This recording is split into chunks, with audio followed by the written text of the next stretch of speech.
Instagram. Alguém aqui? Agora esta chamada está sendo gravada. Alguém aqui segue no Instagram? Deixa eu ver aqui o que vocês estão falando. Quem que me conhece há mais de... Eu sigo. Quanto tempo faz que você me segue no Instagram? Qual é o tempo? Podem abrir o microfone, gurias. Não tem problema não, tá? Não sejam tímidas. Oi, Fê, tudo bem? Boa noite. Tudo bom, Rá? Tudo e você? Tudo. Eu comecei a querer entrar nessa área, então eu comecei a fazer várias pesquisas, aí acho que foi aparecendo uma pessoa ou outra, então acho que faz pouco tempo, assim, não sei te dizer, uns 15 dias, assim, mais ou menos. Ai, que delícia! Oi, Dinara, tudo bom? Da onde você está falando, Dinara? Deixa aqui no chat para nós. E quanto tempo, se você já me segue no Instagram, quanto tempo faz? Então, faz menos de 15 dias, Rá, que você me segue. Eu espero que eu esteja à altura. Sorocaba, legal, Dinara. Tô gostando, sim, tô gostando. Eu acho que, enfim, né, acho que a internet tem muita gente com muitos propósitos e a gente vai se encaixando com quem a gente tem mais afinidade, né? Então, eu acho assim, o seu posicionamento, eu escutei as 2 aulas que eu encontrei sua do YouTube, a forma, você é muito direta, objetiva, prática e fala o que é real, né? Então, como eu te falei, eu sou arquiteta, publicitária, então, assim, de uma certa forma, com termos e processos diferentes, mas o raciocínio é o mesmo, de uma certa forma. Né? Criação, né? Tudo que envolve criação, né? Mas é isso que você falou, né? As pessoas acham que é sentar, ficar criando tecidos, não é só entre aspas, né? Porque já é bastante coisa. Mas assim, como estruturar isso para isso ficar de pé, né? Para ser uma realidade, não ser uma brincadeira, porque a gente está falando de um envolvimento financeiro, tempo, no meu caso, eu quero fazer uma transição, eu tenho 49 anos, então, assim, eu gosto da arquitetura, eu trabalho mais com interiores, né, da arquitetura interiores, mas, assim, sabe, eu tenho muita, desde pequena, na verdade, eu ia fazer moda quando eu fiz arquitetura, mas daí o caminho foi... E aí mudou, pegou um atalho. Mudou o atalho, mas assim, minha avó tinha loja, quando, sabe, mulher nem saia na rua, assim, no interior, não sei o quê, aí eu brinco, acho que tá no sangue. Eu gosto muito, sabe, do atendimento ao público, eu acho que as pessoas estão muito, não é criticando, tá, mas assim, aquela parte humanizada tá se deixando para trás, né, e eu gosto muito disso, desse contato humano, né, então claro que a tecnologia, a evolução, o IA, tudo isso é maravilhoso, mas eu ainda gosto desse...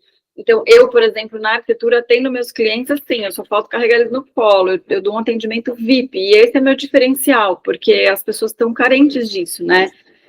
Hoje a tecnologia, assim, a internet, tudo, ela vem para sempre para somar. Sim. Se a gente não utiliza isso de forma consciente, ela acaba prejudicando. E aí, quando você diz que gostou por eu ser muito direta, é exatamente isso que eu prezo aqui no estúdio, aqui nas minhas aulas. Essa aula que eu faço sempre na última quinta-feira do mês, ela é uma aula aberta para quem está entrando agora, que estiver vendo depois essa aula gravada, que a gente vai deixar disponibilizado por um curto pedaço de tempo. Algumas aulas a gente sobe para o YouTube, que começamos esse movimento aí esse ano. Então, a gente sobe e deixa disponibilizado até para pessoas que nem a Rá conhecer o meu trabalho, ver como é a minha didática e tudo mais. Mas elas acontecem de forma gratuita exatamente para que quem decide começar uma marca de moda, começar a empreender na moda, não caia na ilusão de que vai produzir a peça e que já vai sair vendendo horrores e que vai virar uma Dior da vida, que vai virar uma Prada da vida, que vai ser uma marca estupenda, que vai vender horrores e para vender horrores eu posso investir muito pouco. Como em qualquer outra área, trabalhar com moda, trabalhar com criação de marca ou com marketing, enfim, é trabalho, dedicação, tempo e investimento. E o tema da aula de hoje, como eu percebi que estão chegando muitas pessoas novas lá no Instagram, lá na minha página do Instagram, Eu percebi que eu precisava trazer de novo esse tema que eu trouxe em aulas que eu fiz no início do ano, que era como criar uma marca de moda do zero, porque as pessoas vêm e elas me perguntam muito lá no Instagram. Fer, eu quero criar uma marca de moda. Como é que eu faço? O que eu preciso? Eu já tenho os modelos. Tu faz a modelagem para mim? Calma, senta, respira, vamos por partes. Primeiro, procura entender se realmente é isso que você quer. Por que eu digo isso, tá? Porque é como se você fosse ter um... Tu é mãe, Rá? Não, Eu sou mãe de 2. eu sou mãe de 3 plantas, sério. É como se você fosse... Eu ia dizer assim, eu ia fazer a analogia do filho, tá? Uma vez grávida, tu não consegue a não ser, né? Claro, consegue. Mas uma vez que tu tá gerando filho, não tem como voltar atrás. Você não vai deixar de ser mãe. Exato. Criar uma marca de moda, gente, é exatamente isso. É essa analogia, tá? São meses de espera. São meses de construção. É um investimento, é uma dedicação em cima daquele serzinho que está nascendo, que está crescendo, e que você precisa acompanhar. E aí, quando você está com o produto pronto, não tem como voltar atrás e dizer assim, agora eu não quero mais. Você já investiu em tecido, você já investiu em pesquisa, você já investiu em modelagem, você já investiu em marketing. Porque não pense que fazer produto e só sem marketing, sem divulgação, boa noite, Lê.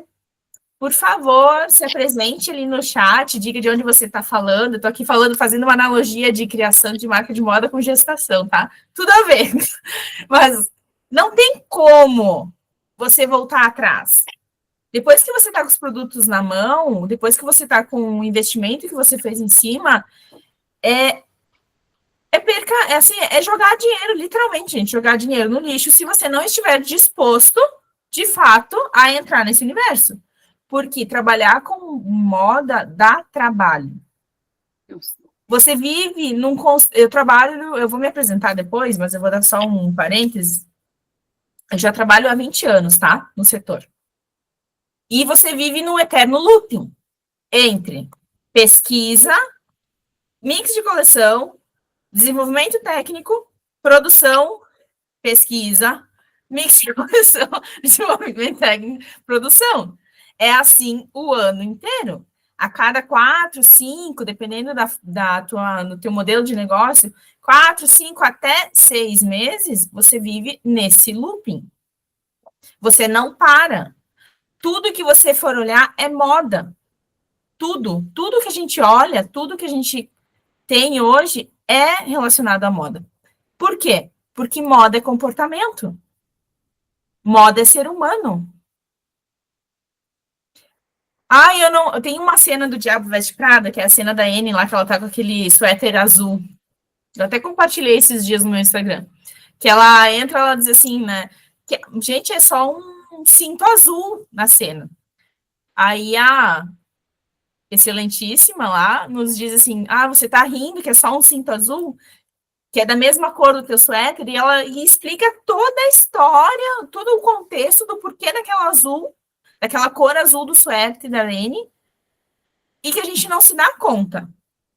Então, assim, quem está entrando aqui e veio com o intuito de entender como funciona e quer criar uma marca de moda, eu quero muito que vocês daqui tenham a certeza, sim, é isso que eu quero. Ou que vocês tenham a certeza ao contrário. Não, eu não quero isso daqui para mim, eu vou ficar onde eu tô, eu não tô afim e pronto, tá? E tá tudo bem, tá tudo certo.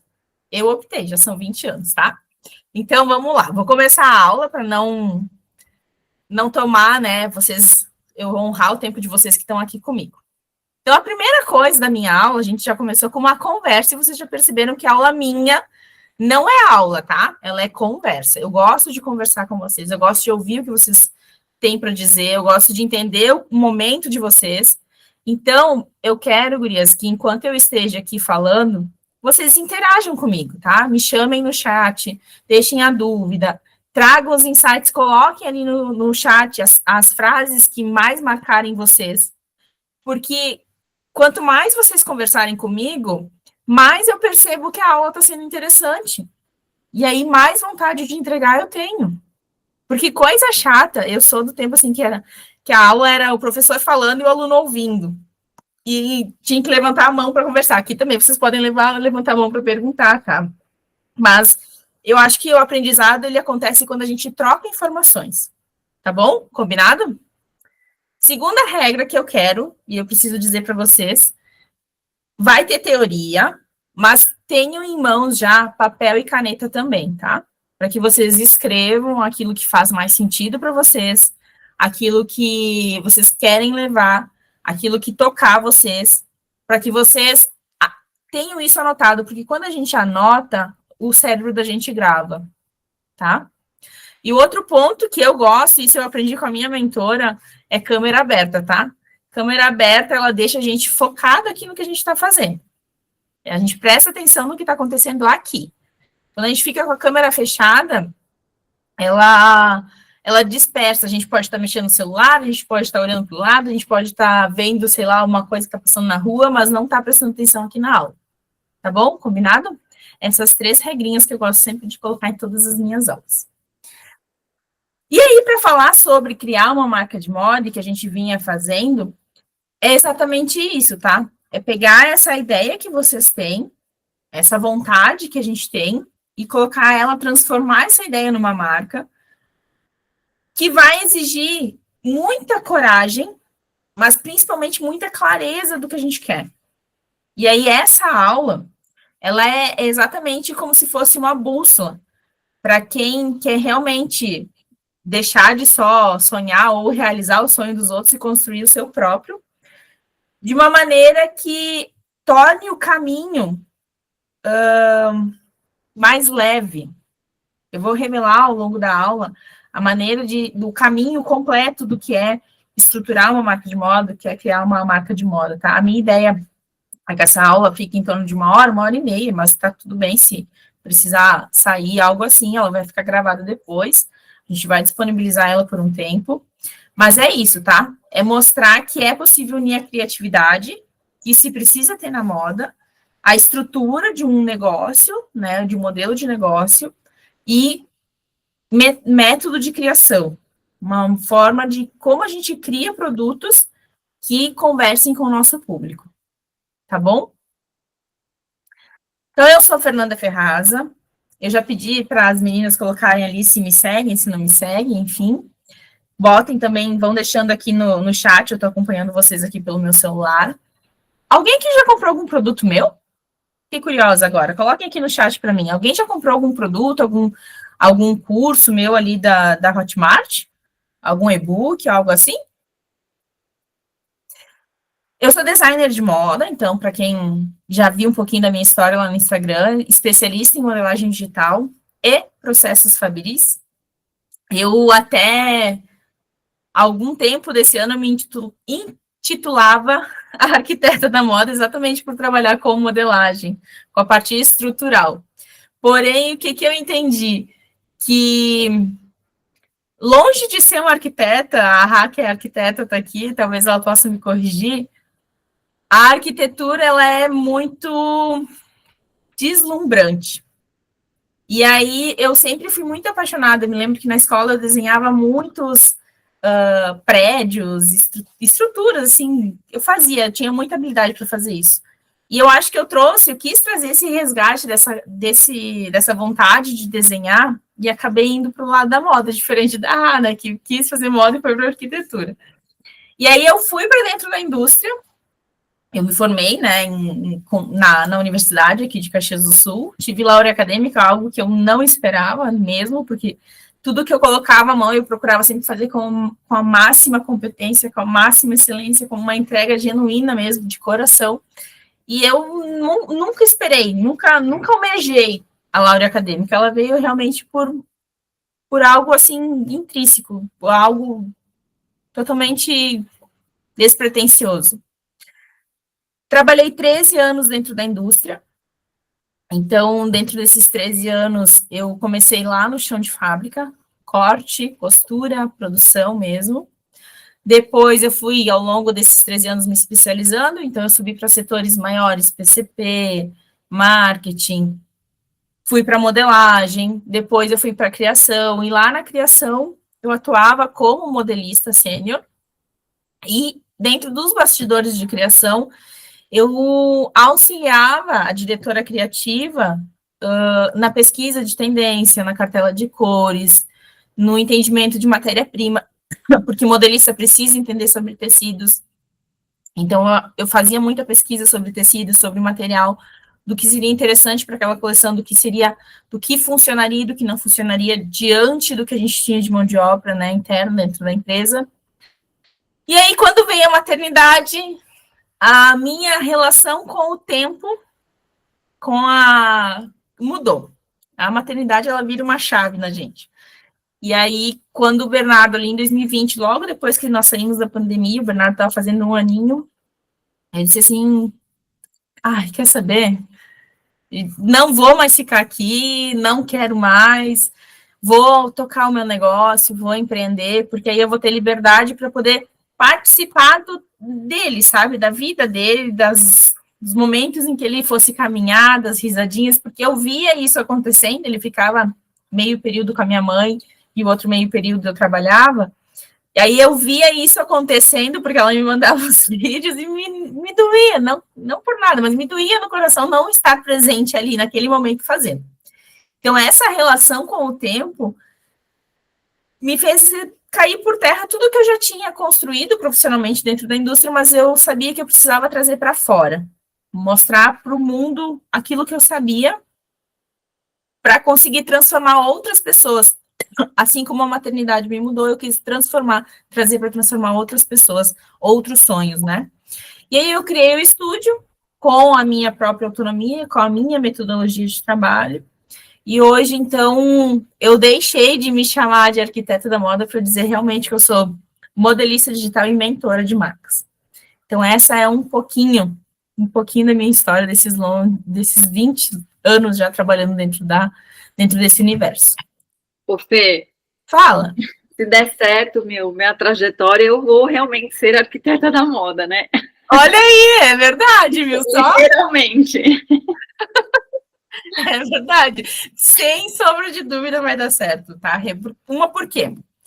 Você já está procurando entender antes de sair fazendo. Um dos maiores erros que quem quer empreender na moda comete é sair botando a carroça na frente dos bois. Tá? Sem entender dos processos, sem entender do que precisa, de como precisa ser feito, e levar, vou botar dessa forma, porque eu não sei se é de outro jeito, tá? Levar na brincadeira, achar que vai dar certo. O achar não funciona. Quando a gente está investindo, nós somos adultos, tá? Todos aqui são adultos, não tem nenhuma criança assistindo a aula. O que dói no ser humano, no adulto, é o bolso. Você está investindo seu tempo e seu dinheiro na construção de uma marca. Então, não é brincadeira. Não é brincadeira mesmo. A gente vai ver ali nos slides para frente que você tem que ter um mínimo para investir. Não é achar que com R$1.000, R$1.500, R$2.000, que é o que alguns da internet falam, não vou citar nomes aqui, algumas pessoas falam que você com tanto dinheiro, você consegue produzir não sei quantas peças. Não faz. Não faz, tá? É ilusão isso. É brincar com o sonho dos outros. Eu vejo dessa forma, tá? Meu posicionamento, minha opinião. Há quem goste, há quem não goste. Mas, enfim. Moda, em primeiro passo que a gente precisa ter, que a moda sem estrutura, ela não se sustenta. Que era o que a gente estava falando. Ela não é uma brincadeira, não é um passatempo, não é um hobby. A gente pode ter a ideia mais linda do mundo, mas ela não vai ser suficiente se você não tiver estrutura. Estrutura financeira, estrutura física, quer dizer, mental, física também, porque você vai ter que puxar rolo desse rolo, levar para a costureira, trazer da costureira, levar para a produção, provar produto. Não é só vou mandar lá na costureira fazer umas peças para mim e vou vender. Não é assim. A maioria das marcas que eu conheço, marcas autorais, de pessoas que vieram até mim, elas quebraram ou paralisaram, não foram adiante. Principalmente, não foi nem por não ter criatividade. Foi por não ter execução. não saber executar. Qual passo, qual processo a gente dá em seguida. E estruturar é o que vai separar uma marca que é forte, uma marca que é bem posicionada, daquela empreendedora que vai pegar um produto que ela tem no guarda-roupa, vai levar lá para a costureira Maria e vai dizer, Dona Maria, a senhora consegue produzir 15 camisetas para mim, que reproduzir 15 produtos desse aqui para mim vender? E a Dona Maria, claro que vai dizer que sim, eu consigo. Mas, né, de que forma, de que jeito? Pode ser a melhor costureira do mundo. E o que é o pior?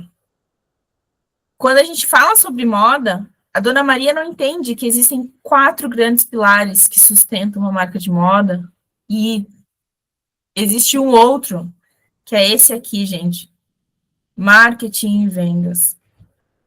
Sem isso aqui, nada disso daqui vai adiante.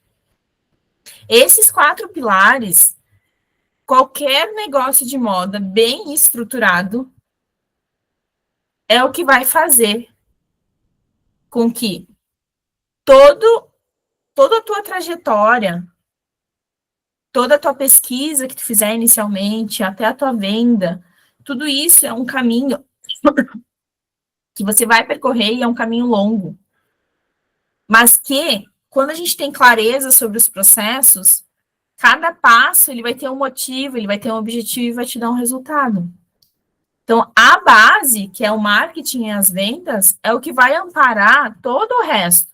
E por que eu digo isso, que é o marketing e as vendas? Porque eu vou só tomar um golinho d'água. Porque você pode fazer a pesquisa mais bem feita do mundo. Você pode conhecer o seu cliente de cabo a rabo, né? Aqui é Rio Grande do Sul, né? De cabo a rabo. Você pode ter os processos mais organizados do mundo. Você pode fazer a coleção mais linda que for. Se você não tiver vendas, nenhum mercado, nenhum produto, nenhuma marca se sustenta. Não se sustenta. E o que eu hoje vou trazer aqui para vocês nessa aula são ferramentas que eu utilizo na criação de coleção.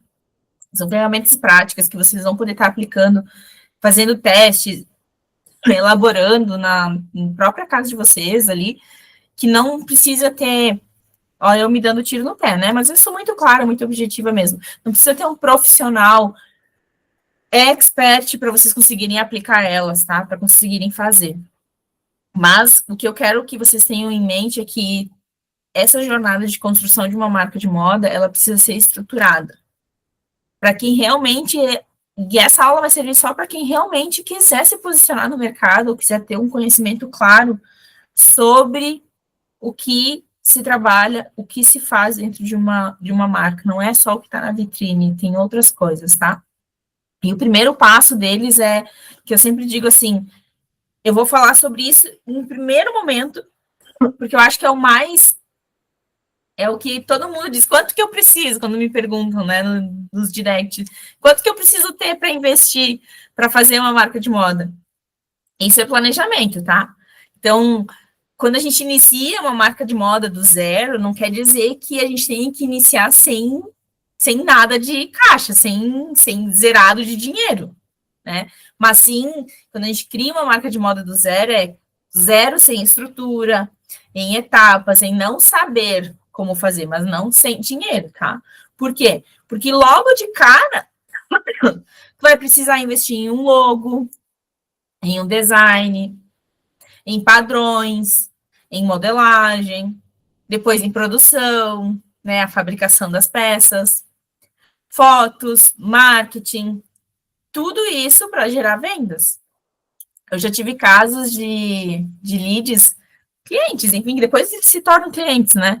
Que eles vieram no direct ou entraram no curso no MPC, que é a nossa matriz do processo criativo, e aí eles deixaram uma pergunta lá, quanto de dinheiro eu preciso ter para começar uma marca de moda? Eu tenho R$1.000. R$1.000, a gente não vai pagar nem o investimento na modelagem, dependendo da quantidade de produto que você vai criar. Porque eu sempre falo isso, né? Quantos produtos você quer criar? Quantos produtos você tem em mente? Ah, eu tenho em mente fazer um produto. Bom, então você não quer fazer coleção, você quer fazer commodity. É algo que alguém já está fazendo e você só vai replicar. Agora, quando a gente fala em coleção, a gente não faz coleção de uma figurinha só, né? A gente faz coleção de mais de um produto. Então, o mínimo de investimento se precisa ter. E o que é esse mínimo? Você precisa ter um caixa para iniciar. E eu considero um valor mínimo ideal para iniciar qualquer marca de moda em torno de R$ 6.000, tá? Considerando que parte da estrutura de criação da tua marca, né, que é você quem vai estar fazendo, que você vai deixar para delegar aquelas questões que você não tem domínio, que você não consegue fazer sozinho, que você vai delegar para um expert. Então, às vezes, é muito melhor você guardar o dinheiro suficiente e quando estiver mais próximo do que você almeja investir em produto, investir na tua marca, aí sim. Aí é interessante você começar a sua marca de moda, tá? Aí só um porém, vale lembrar que cada criação, cada desenvolvimento, cada marca, ela vai ter suas próprias particularidades. E aí, por isso que o que eu vou trazer para vocês, em questão de quanto eu tenho que investir em cada processo dentro da coleção, são valores de referência, tá? Quanto reservar para cada etapa, no caso. Eles vão ser valores de referência, não são uma regra, mas é mais para vocês entenderem como funciona a questão de criação de marca, tá? Então, o estruturar, ele não vai ficar caro se você economizar, se você guardar. Porque a primeira coisa que a gente faz quando a gente começa a criar, começa a perceber que as coisas, né, não estão saindo, ou estão saindo mais do que a gente espera, a gente começa a cortar os investimentos, né? A gente corta, vai cortando. É isso que eu consigo fazer. Isso aqui eu faço porque eu achei muito caro. Ou vou procurar alguém mais barato, e aí o barato lá no fim acaba saindo caro. E é justamente quando a gente faz esse caminho que a gente tende a gastar mais.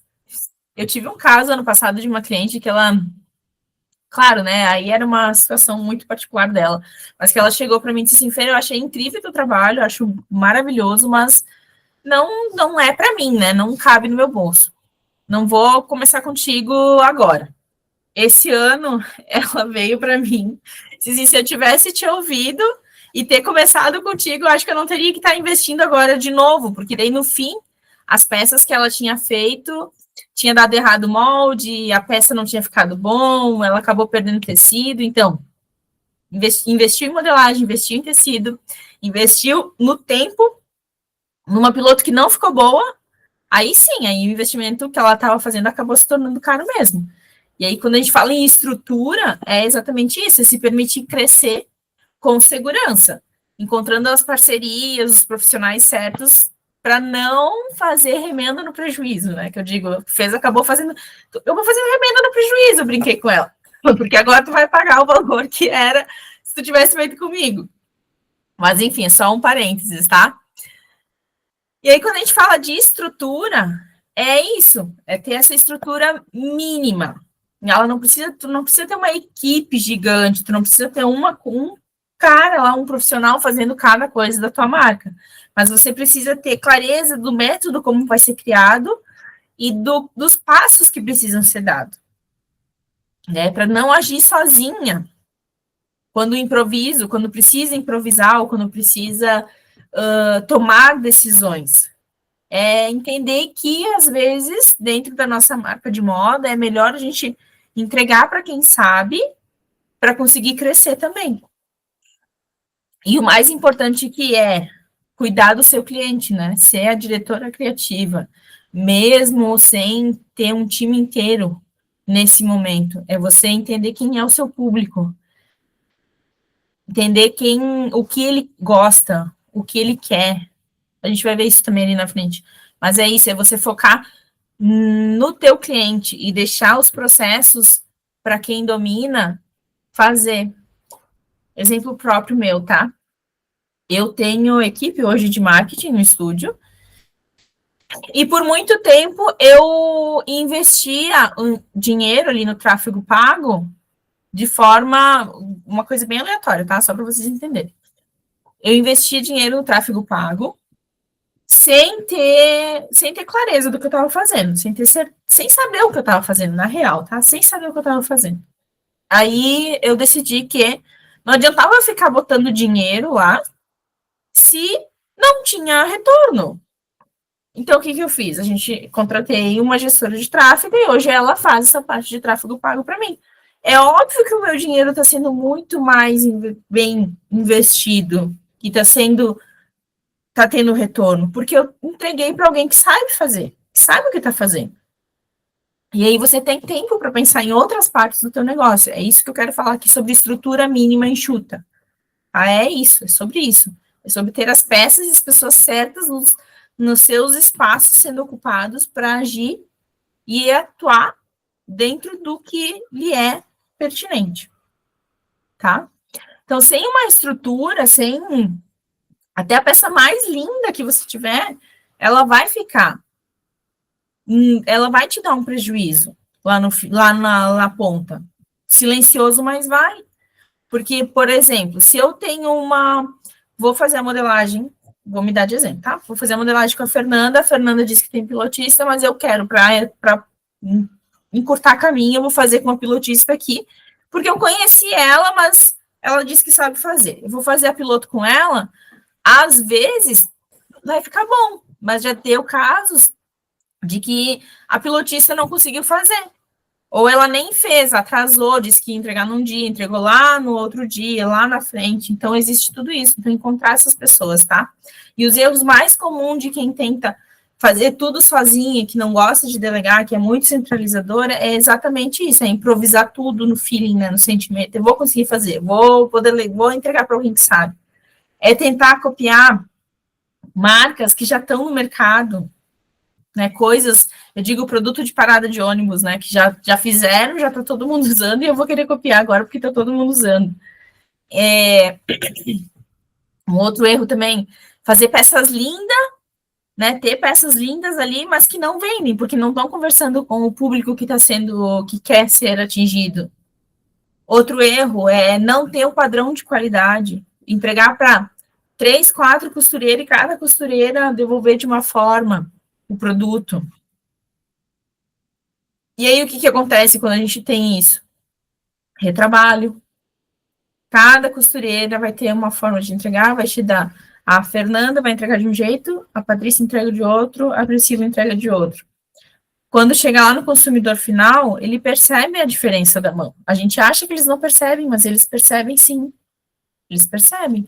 Não ficar investindo energia, né? Porque quando a gente trabalha com um produto, assim, seja principalmente ligado à moda, a gente investe energia, a gente investe tempo, a gente investe pesquisa, a gente investe na mão de obra, a gente investe no profissional, é muito investimento, a gente investe em qualidade, a gente investe em vou botar esperança, a gente investe sentimento. Sim, trabalha com sonho, né? Exato, para você tratar o sonho como algo assim, Banal, né, que pode ser levado de forma na brincadeira, uma banal, não dá.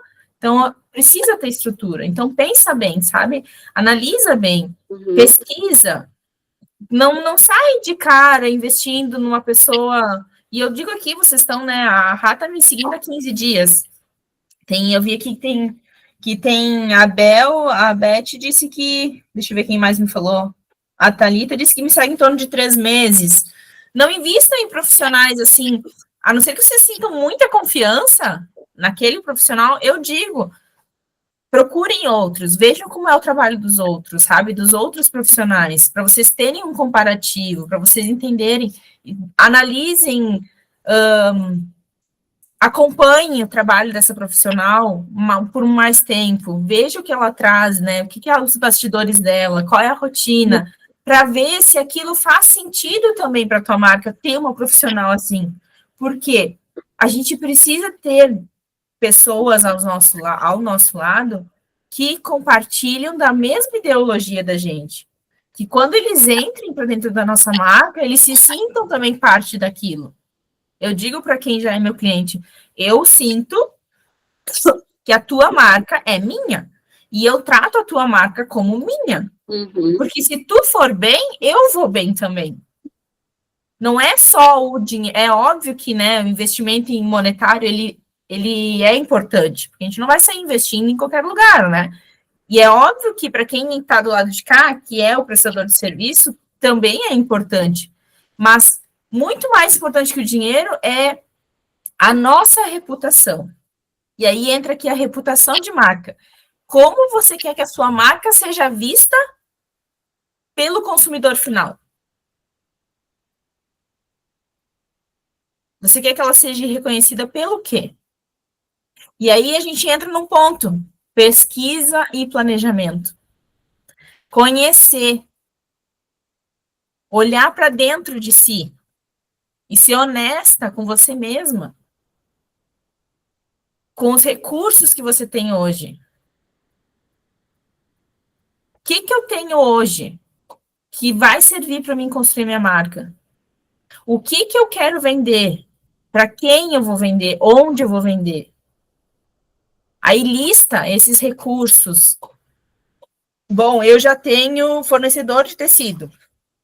Beleza? Já tenho fornecedor de tecido. Eu já pesquisei costureiras para produção depois. Ótimo, já tenho as costureiras. Já fiz uma pesquisa mais ou menos com ela, quanto elas cobram. De acordo, eu quero vender vestidos. Maria, qual é o teu valor para depois para mim produzir um vestido como se fosse esse daqui? Já está anotando, já está fazendo.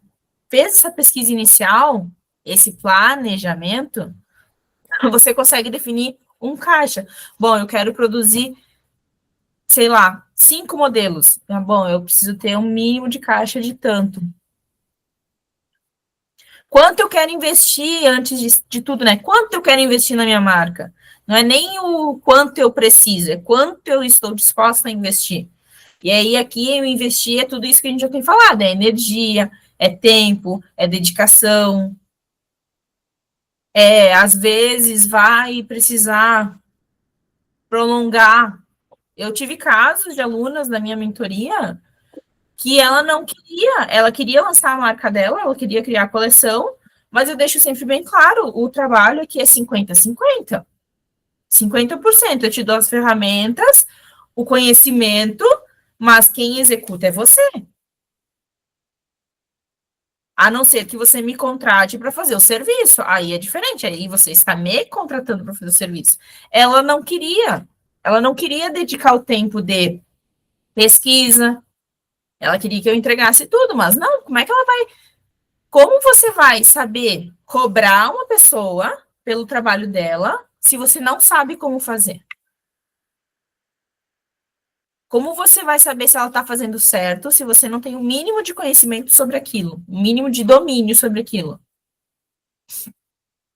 Como você vai, né, questão de criação de coleção, como você vai saber se a criadora, a estilista, está fazendo o trabalho dela bem certo se eu nem sei o que eu quero vender?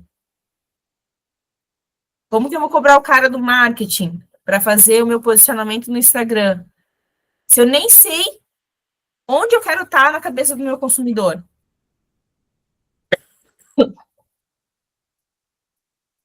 O pesquisar a tendência, o pesquisar o mercado, gente, ele não é tão importante assim quanto criar a tua marca, criar, sabe, responder esses questionamentos.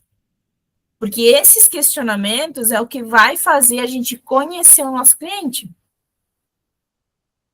Quem compra a tua roupa, ele não vai estar não é qualquer um, não é qualquer pessoa.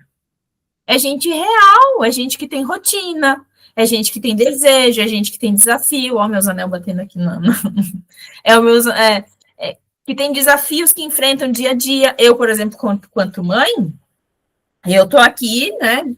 A parte de cima, eu tô com a camisa, mas se vocês olharem, eu sou real, tá? Eu tô de pantufa. E aí? Porque eu passei o dia inteiro com as crianças, né? Eles vão à tarde para a escola, mas eu passei a minha tarde inteira caminhando, indo nos clientes, e eu tô com meus pés cansados, mas eu tô aqui dando aula. Então, esses desafios que os bastidores não mostram, vocês vão ter. E o teu cliente também tem. E aí, quando a gente fala de cliente, existem duas coisas que confundem muito, tá? Quando a gente está criando uma marca de moda. Persona e público. Persona é o personagem que representa o teu cliente ideal. É o personagem, aquele avatar. Quem é o meu cliente ideal? Bom, vou te usar de exemplo, tá, Rê? Tá? A Ra é a minha cliente ideal. Ela é arquiteta, ela tá em transição de carreira, ela quer empreender na moda, ela é formada, ela já tem uma vida financeira estável, tem capacidade de investir XPTO valor no meu serviço, e ela quer lançar uma coleção em 2026, porque ela está cansada de não encontrar roupas que vistam arquitetas ou que vistam o seu biotipo estrutural, de corpo, enfim, tá? Essa é a minha persona ideal. Esse é o meu cliente ideal, esse tipo de mulher, essa mulher que está em transição de carreira. Agora, quem é o público que vai comprar, que vai comprar de mim? O público, ele vai ser o conjunto de pessoas que vão compartilhar das mesmas características e comportamentos de consumo. Ou seja, quem mais vai comprar da minha marca? São homens ou são mulheres? Com que frequência de compra e estilo de vida eles têm? Bom, o meu público, sei lá, vai ser fitness. Bom, qual é o estilo de vida dele? Ele vai 3, 4 vezes para academia? Ele pratica alguma atividade física? Ele compra roupas de performance com frequência? Qual que é o tempo médio de compra dele? Então é isso, entender o entendimento do público são essas questões, são essas análises. E a mesma coisa da persona. A persona é o nosso cliente ideal. Ele é abstrato. E o público, ele é o concreto. Deu para entender? Me responda no chat se deu para entender. Daí eu sigo. Senão a gente volta aqui de novo.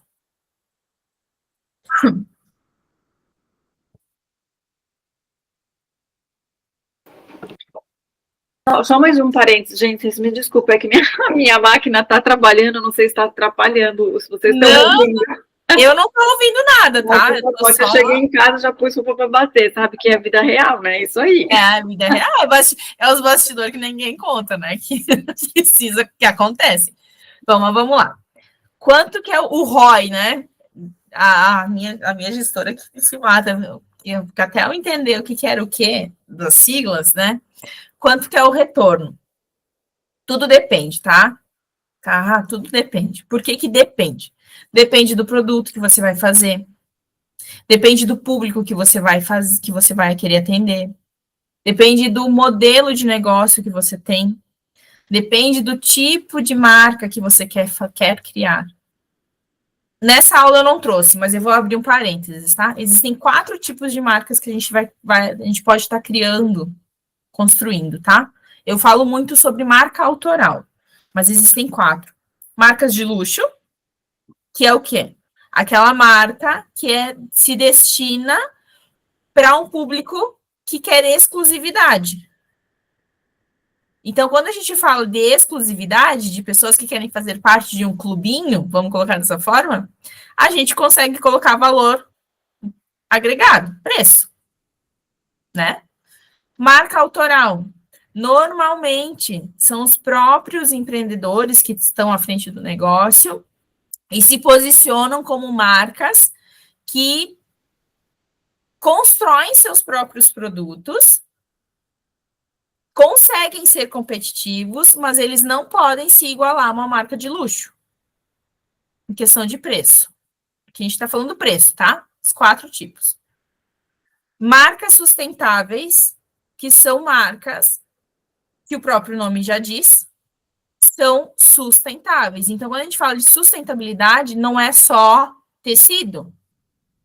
A gente está falando de tudo que envolve mão de obra sustentável, né? Paga pelo justo, porque hoje a gente sabe que, infelizmente, em 2025 ainda a gente encontra, né, muito. Não foi no Brás que há alguns meses, né, encontraram lá a oficina de costura? Então, é desde do tecido até a embalagem que você coloca o produto dentro. Sustentável, ele não usa plástico.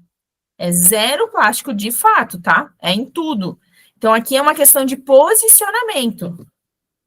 Luxo e sustentável, marcas de luxo e marcas sustentáveis, são posicionamentos. Então, você tem que estar com o seu posicionamento muito alinhado e você precisa saber do que você está investindo. O que acontece? Uma marca sustentável,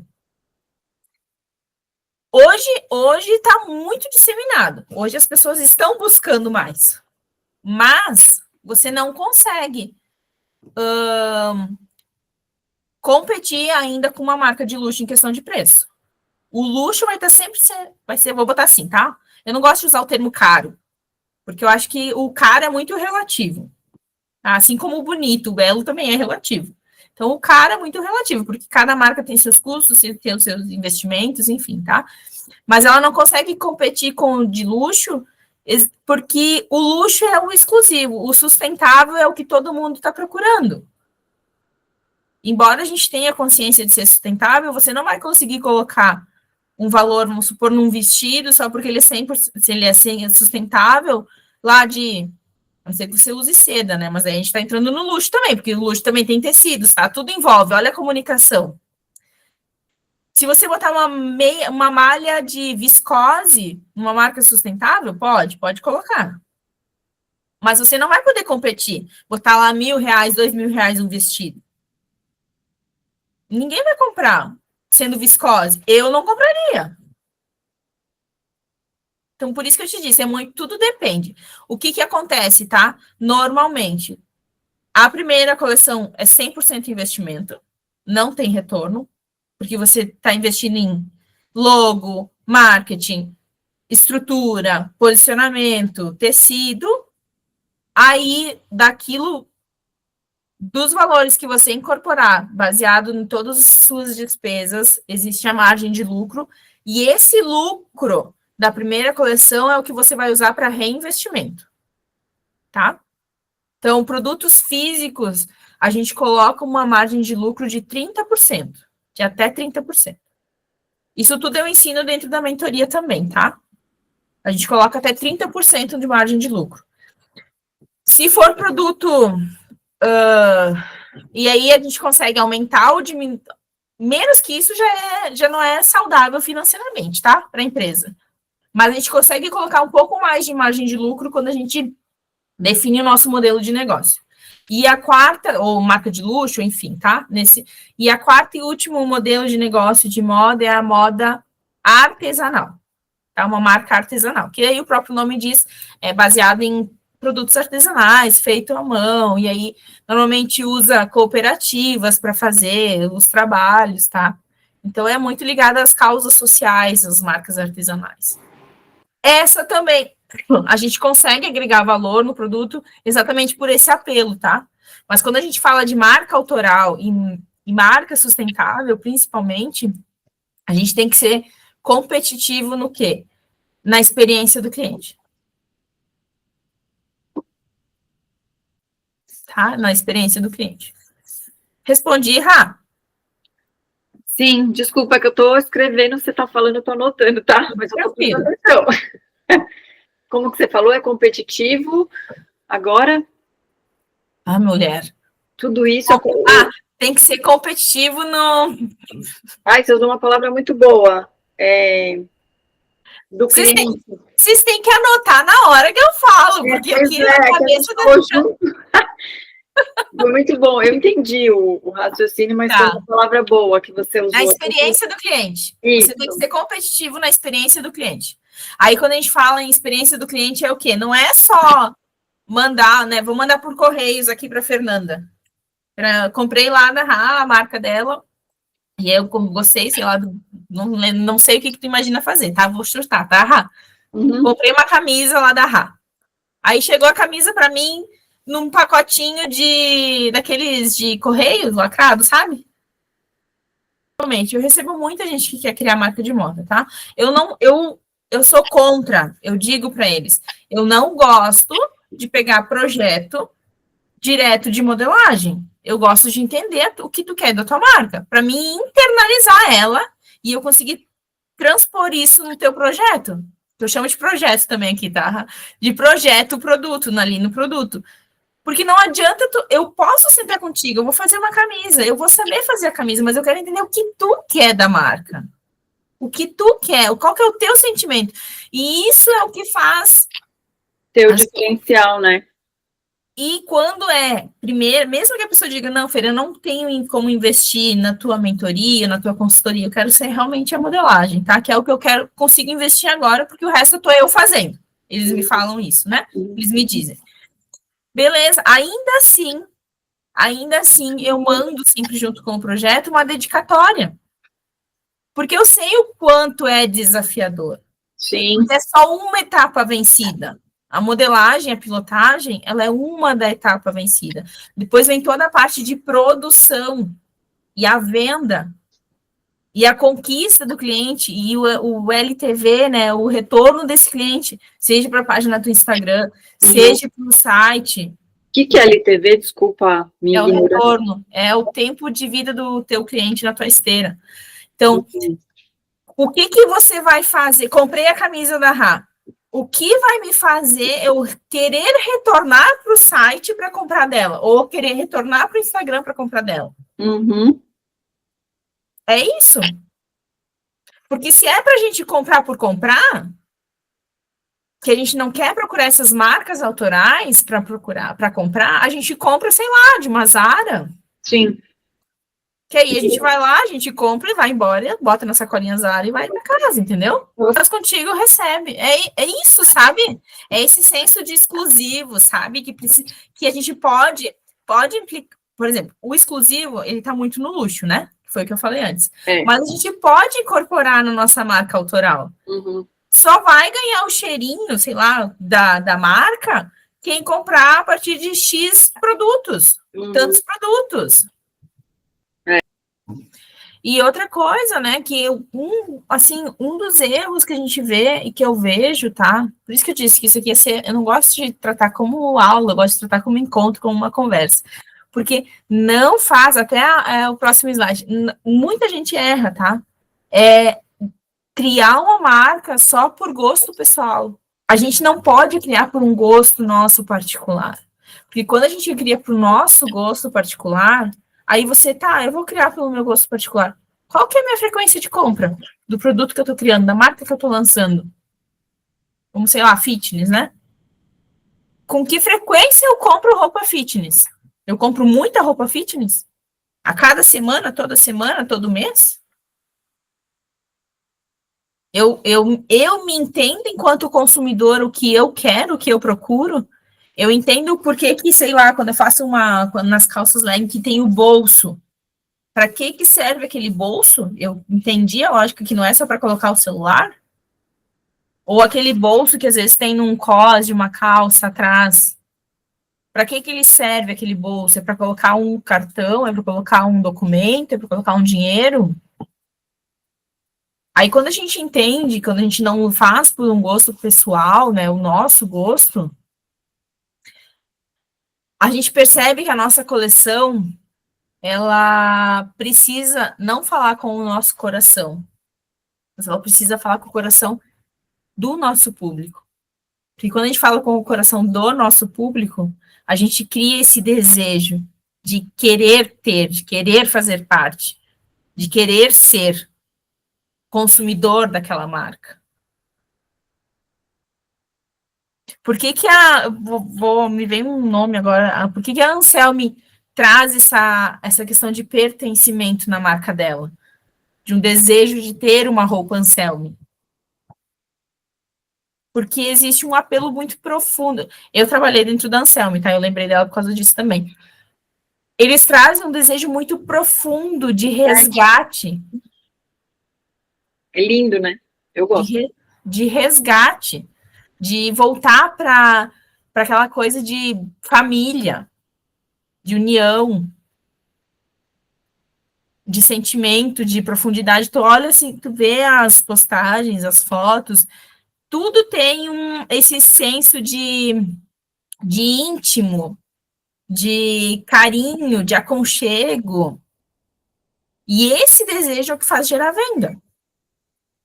Porque ele fala com o nosso coração, ela toca lá no nosso íntimo. Uhum. E é isso que precisa, uma coleção. E aqui a gente já está falando de coleção, a gente não está nem falando de marca. Uhum. É isso que uma coleção precisa fazer. Ela precisa falar com o coração desse público, desse consumidor. E aí, para criar essa coleção, a gente parte de 2 ferramentas, tá? Mood board e conceito. Mood board, talvez a Rá faça isso porque ela trabalha com arquitetura. A gente tem as ferramentas muito parecidas, arquitetura e moda, tá? Faço. O mood board, para quem está aqui e não sabe, é uma tradução visual, é uma organização visual daquilo que a gente identificou, daquilo que a gente pesquisou sobre o nosso público e sobre o mercado, sobre as tendências de mercado. E aí aqui a gente vai ter cores, texturas, referências, e tudo isso vai guiar a criação dessa coleção. Então a gente pesquisa em revista, a gente faz colagem, a gente tem plataformas de pesquisa como o Pinterest. Mas aqui entra um parênteses, tá? Não é para copiar do Pinterest. É para ter referência do Pinterest. Existem plataformas gigantes no mercado. A WGSN é um exemplo. Ela é uma plataforma de pesquisa mundial sobre todos os âmbitos.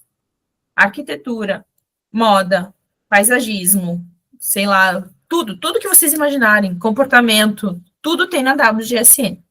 E a WGSN abriu um braço desses hunters deles, para fazer a Start by WGSN. E a Start by WGSN, ela é diretamente só moda. Tudo que você encontrar dentro da Start é ligado à moda. Então, lá a gente vai ter cartela de cor, matéria-prima, guia de tendência de mercado, de quanto, por exemplo, aquela tendência, vamos supor, do Barbiecore lá, né? Lembrei do Barbiecore, faz tanto tempo, mas veio na cabeça. Se ela era uma tendência ascendente, decrescente ou vanguardista, né? Que vai seguir por mais tempo. Então, tudo isso eles trazem. Então, ela é só para a área da moda. Então, quando a gente está criando esse mood board, a gente faz boards nele separado para persona, para público, para modelagem, para shape, para cartela de cor. E a gente vai escrevendo, primeiro de tudo, o que eu quero transmitir com a minha coleção, o que eu quero transmitir para esse público. Para aí sim ir coletando essas informações. Tem gente que acha que o mood board ele é só para dar boniteza, tá, na coleção, mas ela não é. Ele não é por capricho. Faz parte da metodologia de criação. E quando a gente faz o mood board, é onde essa pesquisa ela começa a ganhar forma, ela começa a ganhar vida. E a pesquisa é um dos pontos, depois de entender o público-alvo, é um dos pontos que também as marcas, elas pecam. Por quê? Que estão iniciando, né? Porque elas querem poupar tempo em pesquisa e vão olhando o que já tem lá, que eu falo produto de parada de ônibus, né? É uma forma bem chula de dizer, mas elas olham o que tem na grama do vizinho e não olham para o seu público, não olham para o mercado. Aí o vizinho fez lá blazer preto e tá vendendo a dar com pau, blazer preto eu vou fazer porque o fulano fez e tá vendendo a dar com pau, vou vender também. Fica parado no estoque. Ou então, marca tal lançou o verde musgo na coleção dela. Vou fazer verde musgo também na minha, porque a marca lá fez e tá vendendo que nem água. Nem combina com o teu produto que tu fez. E tu botou lá no produto. Nem combina com ele. Nem serve pro teu público aquela cor. Fica horrível na mulher, na persona, lá na tua persona. ela é, sei lá, loira do olho azul e tu botou um amarelo na coleção. Ou tu fez uma fotografia, já teve um caso também, teve um caso que a gente foi fazer fotografia de uma coleção e o vestido era creme, begezinho, sabe? Aquele cremezinho bem, tipo, creme mesmo, bem manteiguinha assim. E a modelo era loira. Era loira. Pensa como é que ficou vestida. Não combina. A gente precisa olhar para tudo isso quando a gente está fazendo uma coleção e criando um conceito sobre. Olhar todas as pontas, não deixar nenhuma ponta solta, porque isso comunica depois lá com o público-alvo. Então, a pesquisa não dá para dispensar. Não dá para dispensar o poder de uma pesquisa. Porque quando a gente pesquisa sobre o nosso público, a gente pesquisa sobre a nossa coleção, não tem como dar errado. Não tem como dar errado a tua criação. Não tem como você não ter um retorno. Você não conseguir ter um lucro na coleção. Não tem como. Não, a matemática não fecha. Você fez A mais A, vai dar o resultado. E aí a gente vai partir, viu que a gente está vindo, né? No caminho.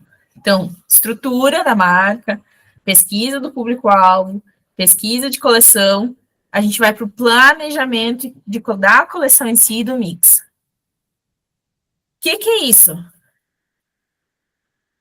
O planejamento de coleção e mix, ele vai ser o equilíbrio do que você procurou, do que você encontrou na tua pesquisa de tendência, com as tuas peças básicas que você vai precisar ter na tua coleção. O que são peças básicas?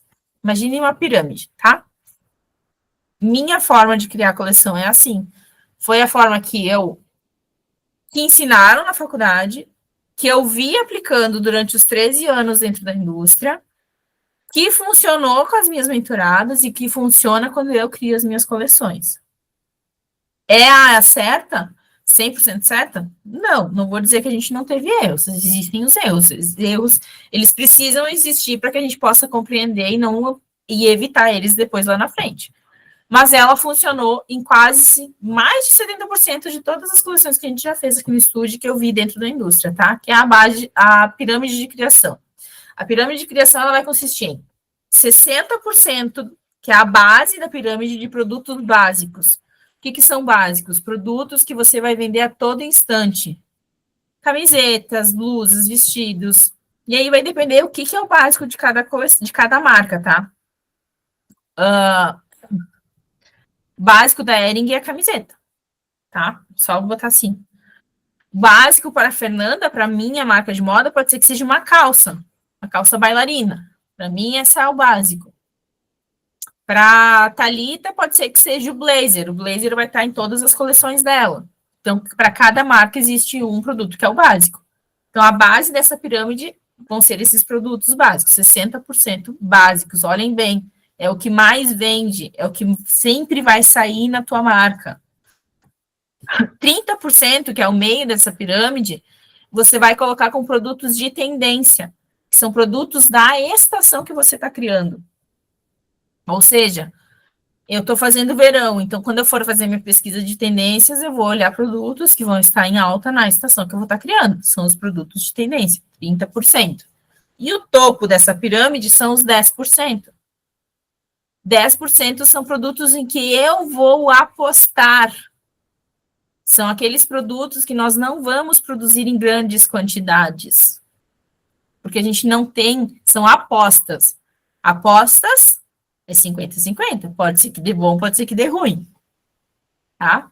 Então, é isso, é planejar, é definir categorias. Então, blusas, calças, vestidos, quantos eu vou ter de casa? Eu vou ter 5 blusas, 3 calças, 5 vestidos. Sei lá, numerar quantos eu quero de cada. Planejar essas categorias. Quais são as quantidades? E aí fazer uma coerência de identidade entre elas. Não adianta você fazer blusas. Dentro das blusas, 2 camisas e, sei lá, uma regata de chifão. Ok, são tecidos, né? Aí dentro das calças, eu vou fazer uma calça alfaiataria e uma calça legging de suplex. Nos vestidos, eu vou usar... Agora não me vem nenhum tecido. Viscolaicra e vou usar cetim. Percebe que não tem coerência de identidade? Talvez aqui eu tô falando tecidos e a gente não tem, assim, a compreensão do que eles são, sabe? Mas não tem coerência entre um e uma coisa. É que nem eu querer ter uma marca de alfaiataria e lançar fitness. Entendeu? Não tem lógica, não tem identidade. E aí a gente entra no tempo, né? Quanto tempo eu levo para cada etapa da criação? Aqui, se quiser bater um print, se quiser anotar, vamos lá. Quanto tempo para cada etapa?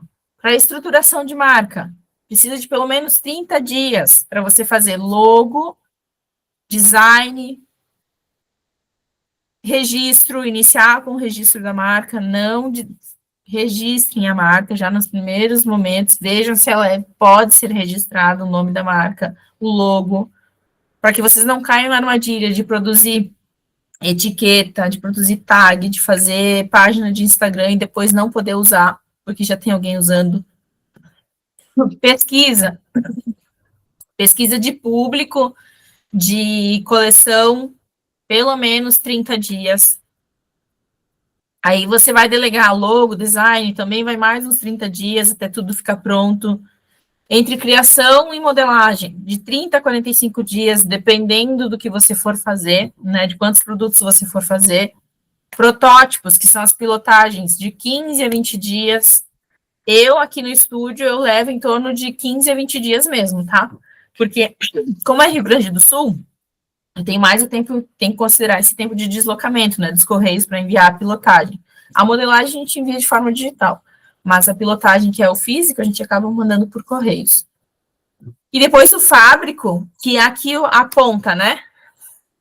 Tem marca que deixa para 30 dias para a produção fazer toda a coleção.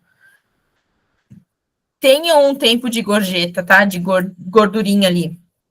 Porque quando a gente for comprar matéria-prima, que é aqui no momento de aprovação desses protótipos, você precisa já ter uns 45 dias aqui, começar a comprar já matéria-prima, para o fornecedor, o teu fábrico receber. Alguns fornecedores já se tem pronta entrega de tecido, no caso que eu estou falando, né, e aviamentos, se eles têm na pronta entrega, eles te entregam em 10, 15 dias. Agora, se eles têm que fabricar, é de 30 a 45 dias. Então, precisa ter essa gordurinha de tempo para a fabricação, tá? Então, vejam aqui, ó, vamos somar por alto, 30, 60, 90. Ah, claro que aqui vai ter processos que vão estar caminhando junto, né? Mas aqui, 30, 60, 90, bota mais 30, 120, 100 6 meses. 6 meses para criar uma coleção, tá? Para fazer a primeira coleção, tá? Quando você diz protótipo, é a peça piloto ou não? É a peça piloto, isso mesmo. Tá? E aqui o que é importante ressaltar, tá? A pressa, ela te faz matar o processo inteiro. A gente consegue lançar uma coleção em 4 meses? A gente consegue. Nossa, consegue lançar. Mas com que estrutura? Com que estrutura? Eu tenho uma marca que eu trabalho, já tem 4 anos. Foi bem desde o início até que eu comecei o estúdio. Nós já lançamos uma coleção em 2 meses de 30 produtos. Porém, essa empresa já tem 40 anos de estrada. Essa empresa, ela já tem fornecedores de mão de obra fixa. Ela já tinha tecidos em casa. Nós já tínhamos base pré-aprovadas, que eram só refazer, né? Fazer um pequeno ajuste, uma modificação. Então, foram 30 produtos? Sim. Mas novos mesmo, foram 5. Mesmo assim, né? Foi e mesmo assim, questão de modelagem e protótipo se levou de 20 a 25 dias para fazer 5 produtos. Porque a gente não aprova, e isso vocês vão me ver eu falando no Instagram, eu grito, porque eu tenho... Desculpe aos modelistas, se tiver alguma modelista assistindo essa aula, mas Eu tenho pavor de modelista que diz que aprova produto na primeira pilotagem. Tem pavor. Eu digo assim, meu Deus do céu. Não é falta de estrutura ou de expertise da minha parte, tá? Não é isso. É que eu sou defensora do seguinte, como é que você vai aprovar um produto de primeira se você não analisa ele afinco? Que tipo de produto você quer entregar para o seu consumidor? Você analisou caimento de tecido? Você analisou se está vestido bem o ombro?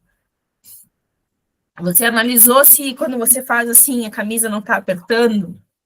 Se o comprimento está adequado para o tipo de produto e para o público que você quer fazer? Eu vou fazer uma moda modesta, né? Eu vou fazer uma mini saia acima do joelho?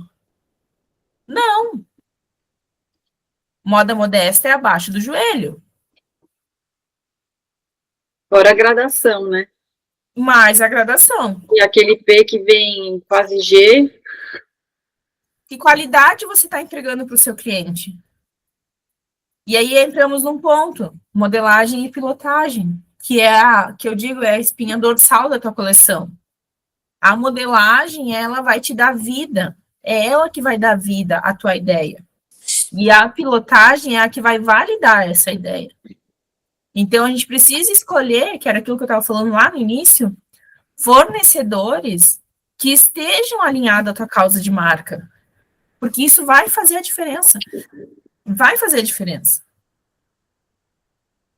Eu preciso encontrar...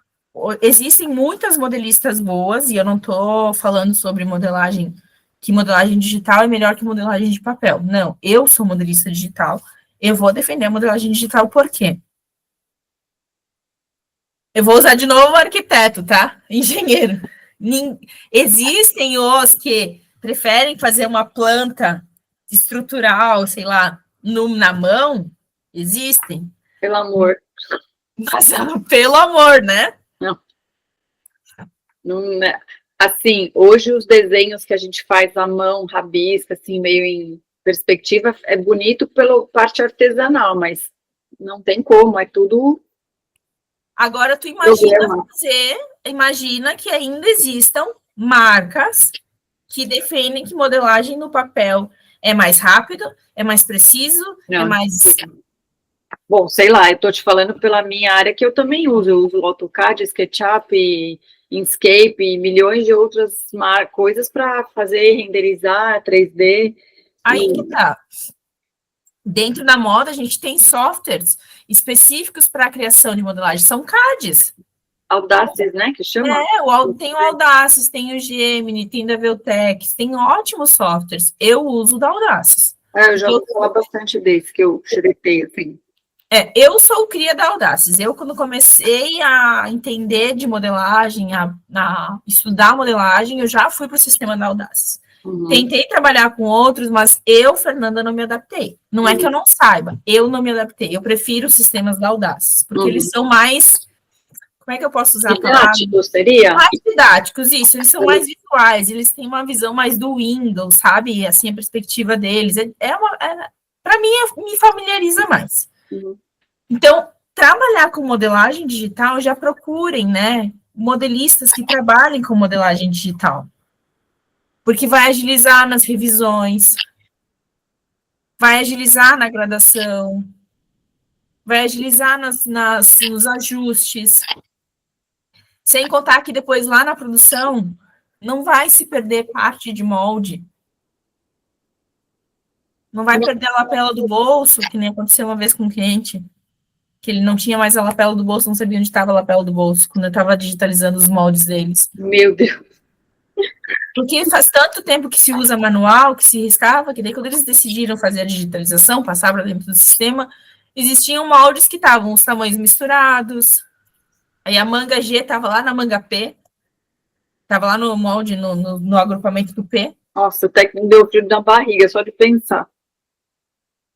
Quando a gente trabalha com o digital, tu tem aqui, tá tudo no computador, não existe assim. Não sabe, né? Tem planejamento e organização, e essa questão do programa é fato que vai dar ruim. É fato. Não precisa nem falar. Pode ficar sem dormir, porque vai dar ruim. Vai dar, com certeza vai dar. E daí, dentro de... Isso só a modelagem, tô falando só de modelagem, tá? A modelagem, além do digital, ele vai te economizar recurso. Ele economiza, assim, dentro do sistema, porque tem o sistema do encaixe, que ele faz como se fosse um quebra-cabeça do teu molde. Então, ele vai, de forma automática, é algoritmo, é computador. Ele vai encaixando as peças naquela folha, daquele infesto, daquele tecido virtual que ele tem, e ele vai procurar o melhor aproveitamento daquele tecido. Uhum.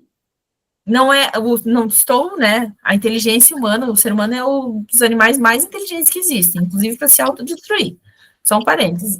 Mas nada na questão assim de raciocínio, de lógica, o computador é 1000 vezes mais rápido. Ele te dá, né, o aproveitamento, sei lá. Ele dá o aproveitamento, ele te dá um consumo de matéria-prima. Menos desperdício de tecido. Até 13%, tá?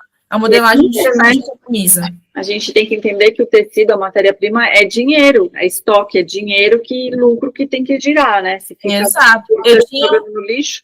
Eu tinha um chefe que ele dizia o seguinte, quando eu comecei a trabalhar, né? Que eu comecei na parte de corte, encaixe, enfim. Ele chegou e disse para mim, Sidmar Remus, é o nome dele. Fernanda, tu tem que entender o seguinte, o que vocês fazem aqui no corte, vocês estão cortando pilhas de dinheiro. Exatamente isso.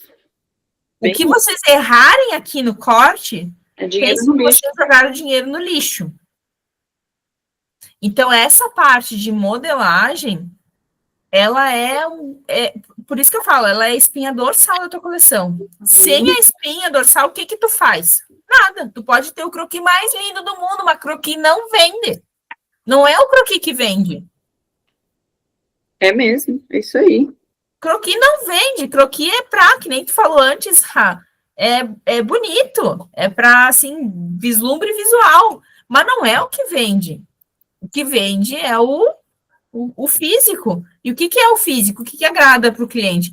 É óbvio que a cor, o material, né, a escolha da matéria-prima, o design do produto vai agradar os olhos, porque, né, é amor à primeira vista. Primeira impressão é que faz a gente pegar a peça na mão. Uhum. Mas se a gente for para o provador e não vestir bem, pode ser o produto mais lindo do mundo, tu não vai levar para casa. Exatamente. Quantas peças que você não dá nada, você veste no corpo e fica maravilhoso, por quê? Porque tem um caimento, tudo, porque né? Não tem nada. Tudo que a gente vai, né, os aviamentos, enfim, botão, isso, aquilo. Agora, às vezes é uma peça linda, você olha, você coloca isso, aperta, não é confortável, aí você faz assim com a manga, sobe tudo aqui, fica horrível. E eu vou te dizer uma coisa, essas peças que não foram, que não vestem bem, foi porque foi aprovado peça piloto às pressas ou na primeira pilotagem. Peça piloto, ela é laboratório. Laboratório. Pensem dessa forma. Laboratório. São muitos detalhes envolvidos. Você precisa refinar, você precisa ajustar até ficar perfeito. São muitos detalhes envolvidos para realmente ter uma, assim, de primeira, né? Ela não é, desculpa, eu vou usar style, ela não é um ponto que as pessoas dizem assim. Eu já tive casos, tá? Fernando, tu não aprova peça de primeira, por isso que eu não vou fazer modelagem contigo. Eu não falo isso, mas eu digo, ok, é uma decisão tua, mas eu não aprovo, por quê? Porque depois, se eu aprovar a peça piloto de primeira, quando chegar lá na área e o teu cliente não gostar, tu vem chorar para mim, tu vem gritar comigo. E aí não tem mais jeito.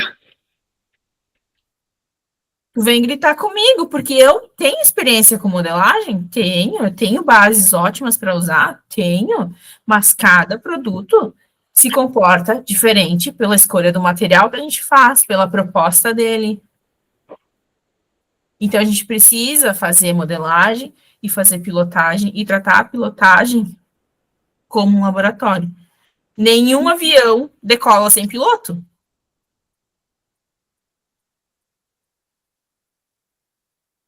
Então, a gente precisa refinar até chegar nessa modelagem perfeita, nesse modelo perfeito. Ai, Fer, mas quantas modelagens tu acha, quantas pilotagens precisam ser feitas? Até 3, tá? Então, você precisa ter um orçamento ali para fazer pelo menos até 3 pilotagens. Por quê? A primeira é para você validar a questão de tecido e já a estrutura da peça. Provou, analisou ela ali, a gente faz uma segunda para bater o martelo.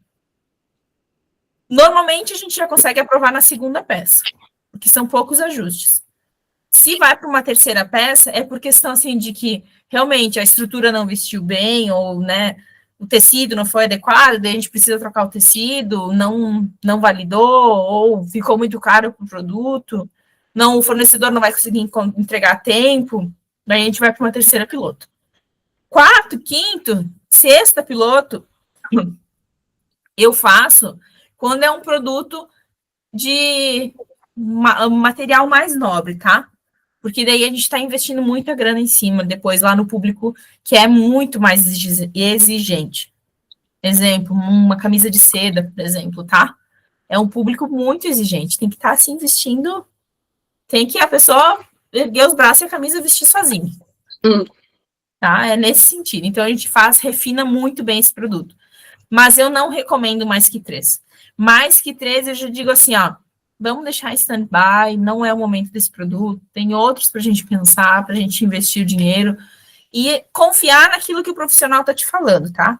Porque, às vezes, não é que ele não consiga chegar no produto ideal, é que, às vezes, o material não está bom, o material não está adequado, e aí não está dando o tchan, sabe? O tchan do produto, não está dando. Então, confia também, tá? Então, desenvolver modelagem e pilotagem para cada modelo, com os tecidos definidos, aviamentos e os acabamentos. Escolher os fornecedores que sejam alinhados com a tua causa de marca. A gente já estava falando sobre isso antes. Preferir a modelagem digital do que a modelagem no papel. Claro que a modelagem digital, ela vai ser o investimento dela é maior que a modelagem no papel. Mas quais são os benefícios por trás que você vai ter com ela? Tem que colocar isso na balança e ver o quanto você está disposto a investir, tá? E esses profissionais de modelagem, alguns oferecem pilotagem e outros não. Eu já aconselho a procurar sempre quem já faz a pilotagem, tá? Porque te poupa tempo, te poupa essa análise. Eu, por exemplo, aqui no estúdio, eu trabalho com modelagem e pilotagem. Porque na primeira piloto, eu já com a minha pilotista, tenho 2, e a gente já analisa a peça. Então, se precisa trocar um acabamento porque não funcionou aquele que a gente tinha planejado, se precisar mexer na estrutura, sei lá, de uma manga, a gente já mexe, a gente não espera chegar na prova para ver. Então, a gente já pede sempre para o cliente mandar mais matéria-prima do que seria para uma peça, exatamente para a gente já fazer esses ajustes, e quando o cliente recebe a primeira peça piloto, ele já recebe ela praticamente aprovada. Então, com a minha análise técnica, com a análise técnica das pilotistas, a gente já vê isso tudo no produto, e aí tu te poupa tempo, né? Te poupa trabalho, te poupa essa necessidade de uma revisão profunda técnica sobre o produto, porque tu já está tendo isso aqui. Então, a nossa metodologia de trabalho, tá? Aqui do estúdio. Mas existem modelistas que só fazem a modelagem. E aí é uma opção também do quanto você está disposto a investir teu tempo para procurar costureira e outras situações, tá? Tudo certo até aqui?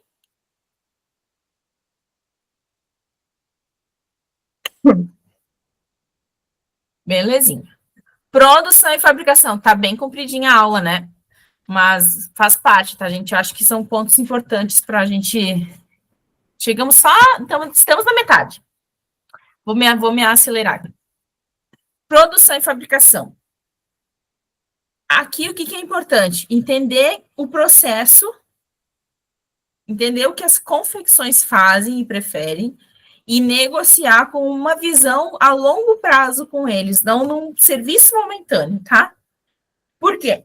As mesmas dificuldades que você tem em produzir, eles também vão ter quando a gente trabalha com pequenas quantidades. Confecções, elas normalmente vão preferir grandes quantidades. E quem está iniciando, as marcas pequenas, elas precisam negociar essas grandes quantidades em lotes menores, porque a gente não tem uma uma concretização das vendas, tá? Então, a gente precisa mostrar, pensar junto, entender se eles entregam material, se eles têm que maquinário eles têm, o quanto isso aumenta, né, nos custos de uma fabricação, se vai ter muita cor, porque o setup de máquina também, né, agora eu vou parar, vou produzir a cor vermelha, aí depois eu vou produzir a cor verde, daí eu boto um preto, e depois eu vou para um branco. Eles precisam fazer toda a limpeza da máquina para aquelas cores não misturarem com o branco. Então, existe isso também, tá? E aqui, o que é importante pensar?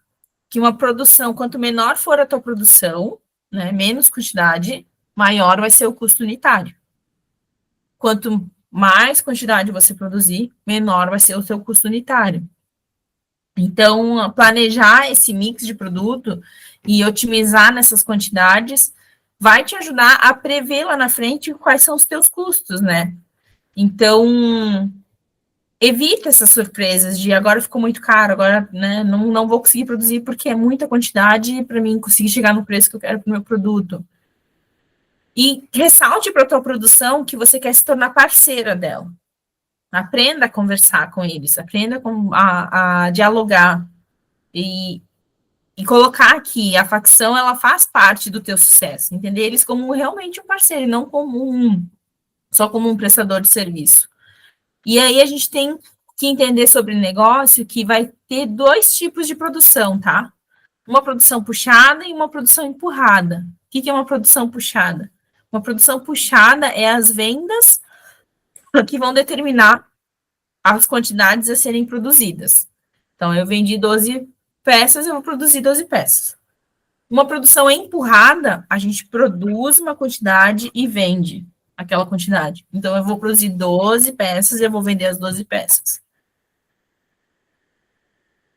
E aqui, quando a gente fala sobre quantidade de produtos, cada produto que a gente fizer, ele vai ser considerado um SKU dentro da facção, dentro da oficina de costura. O que são SKUs? São as variações desse produto, de forma bem simples e explicativa, tá? Então, por exemplo, eu até botei ali um exemplo, tá? 12 modelos. Cada modelo tem 3 cores. Cada cor tem 4 tamanhos. Isso tudo vai dar em torno de 144 SKUs na tua coleção. Então, cada cor, cada tamanho, cada cor de cada tamanho de cada modelo vai ser um SKU para produzir. Por alto, para produzir 144 SKUs entre compra de matéria-prima, pagamento de fornecedor, tu vai ter que ter uns 6 mil, tá? Para produzir, para colocar em produção. Porque só em tecido você vai ter que comprar um rolo ou meio rolo. E aí, dependendo da tua matéria-prima, pode ser um rolo, pode ser R$800, 1.500, depende muito, tá? Da quantidade de... Normalmente os rolos têm 15 quilos, mas varia da matéria-prima, da fibra que tem ali no rolo, na composição que você está usando, tá? E dentro de produção e fabricação, existem 3 modelos de produção, tá? Aqui você faz, que aí você tem uma empresa e tem costureiras que fazem, cortam e fazem. Tem alguém que faz, que são os faccionistas ou as oficinas de costura, e tem as PLs, que são as private labels. O que elas fazem? Tu pode entregar a coleção para elas, e elas se responsabilizam pela compra da matéria-prima, da modelagem, da aprovação desse modelo e da produção. Existem PLs que você delega tudo. Eu quero que você crie a coleção, eu quero que você compre a matéria-prima, eu quero que você faça a modelagem e quero que você produza. Qual que é o diferencial? Quando você faz, é óbvio que os custos vão ser menores, né? Mas tu vai poder botar um pouco mais de margem de lucro, porque você tem funcionários, enfim, mas que não é o caso para quem está começando uma marca de moda. Quando a gente trabalha com alguém que faz o que são as facções ou as oficinas de costura, a gente consegue ser mais competitivo em questões de valores, mas aí a gente entra nessas questões de quantidade de produção, né? Mais ou menos variações do produto, números, né? Vou produzir 50, o mínimo é 50 peças, o mínimo é 30 peças, enfim. E quando a gente fala de PL, aí o investimento é todo nessa fábrica. Eu não sou contra a PL, tá? Mas eu acho que a PL distancia o que você quer da sua marca com o que eles têm para te entregar. Por quê? Porque normalmente a PL, ela faz uma pesquisa de tendência e todos os clientes que ela atende, ela direciona a mesma pesquisa, normalmente, tá? E aí, às vezes, eles fazem um catálogo geral e tu escolhe os produtos da coleção que tu quer colocar e vender, e às vezes eles fazem os produtos muito parecidos, a marca da Fernanda com a marca da Thalita, enfim, tá? Então, por isso que, se você optar por uma PL, tem esses prós e esses contras. O que é o bom? Você não se preocupa com nada, você não precisa correr atrás de nada. Nas outras duas, você precisa fazer tudo. Pensar em pesquisa, público, coleção, produção, enfim, tá? Deu para entender aqui? Vão me dizendo no chat, tá? Se tiver muito corrido, vocês me falem.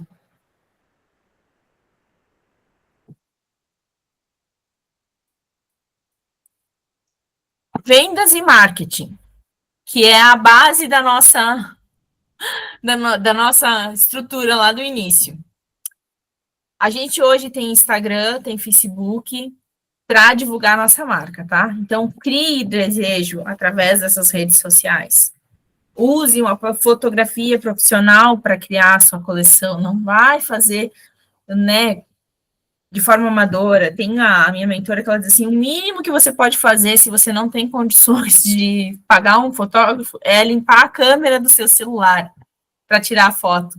Lembrem de limpar a câmera do celular para fazer uma foto para ela ficar bonita. Cada post que você fizer, ele precisa se conectar com o seguinte. Não adianta só jogar lá a postagem dos produtos. E aí que entra a questão de investimento de fotografia, porque a fotografia, o olhar do fotógrafo, ele vai transmitir aquela emoção, ele vai dar qualidade para o produto. Se você tiver condições, também em questão de vendas e de marketing, já considere ter um site próprio. E pensar em cronogramas de lançamento, tá? Por quê? Um site próprio, ele nos posiciona como uma marca com profissionalismo.